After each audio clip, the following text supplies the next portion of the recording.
தேர்தலே முடிஞ்சு போச்சு. இப்ப என்னத்துக்கு இந்த பரப்புரை அப்படின்னு நீங்க கேட்கலாம். உங்களுக்காக தாங்க இந்த பரப்புரை. ஏன்னு கேட்டீங்கன்னா, கடந்த 2 மாசமா நீங்க நிறைய பரப்புரைகளை கேட்டிருப்பீங்க. சில பேர் பேசுறதை கேட்டு நீங்க கடுப்பாயிருப்பீங்க, டென்ஷன் ஆயிருப்பீங்க, பிபி எகிரி இருக்கும். அதையெல்லாம் குறைச்சி உங்களை கொஞ்சம் ரிலாக்ஸ் பண்றதுக்காக தான் இந்த நகைச்சுவை பரப்புரைகள். பரப்புரை 1. 2011 எலெக்ஷனுங்க.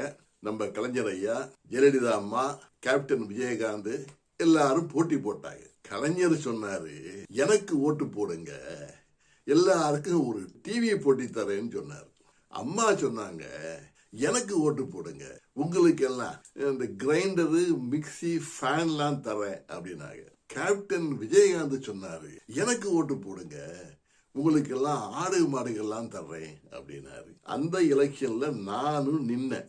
நான் சொன்னேன் மக்கள்கிட்ட, மக்களே, கலைஞர் ஐயா டிவி தர்றாரு, அம்மா கிரைண்டரு, மிக்சி எல்லாம் கொடுத்துறாங்க, கேப்டன் ஆடு மாடு தரேன்ட்டாரு. இதையெல்லாம் வாங்கி நீங்க எங்க வைப்பீங்க?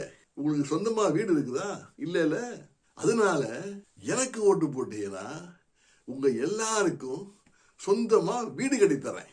அந்த வீட்டில் கொண்டு போய் நீங்க டிவியை வச்சுக்கலாம், மிக்சி வச்சுக்கலாம், கிரைண்டர் வச்சுக்கலாம், தோட்டத்தில் ஆடு மாடு கட்டிக்கலாம் அப்படின்னு.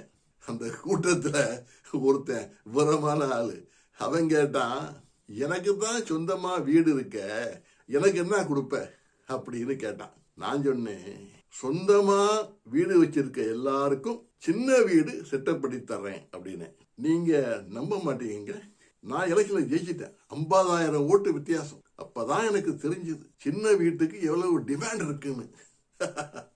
ஒருத்தர் மேடையில எப்ப பார்த்தாலும் பேசுவார், என் உடல் மண்ணுக்கு, உயிர் தமிழுக்கு, இப்படியே பேசுவார். ஒரு நிருபர் அவர்கிட்ட கேட்டாரு, ஏங்க இப்படியே பேசிட்டு இருக்கீங்கள, நீங்க ஊட்டியில ஒரு எஸ்டேட் வச்சிருக்கீங்கள, அது யாருக்குங்க அப்படின்னு கேட்டாரு. அவர் சொன்னாரு, இந்த 20 ஆண்டுகளாக என் கூடயே இருந்து எனக்கு எல்லாத்தையும் பார்த்துக்கிட்ட என் மனைவிக்கு அந்த கொடுத்துட்டேன். ஆனா உடல் மண்ணுக்கு, உயிர் தமிழுக்கு அப்படின்னாரு. அது சரிங்க, இந்த சென்னையில ஒரு ஷாப்பிங் காம்ப்ளெக்ஸ் வச்சிருக்கீங்களே, அது யாருக்கு அப்படின்னு கேட்டாரு அந்த நிருபர். அதுக்கு சொல்றாரு, அது என் சின்ன வீடு சித்ராவிற்கு, ஆனா என் உடல் மண்ணுக்கு, உயிர் தமிழுக்கு அப்படின்னாரு. இன்னும் இருக்குது, அப்புறம் சொல்றேன்.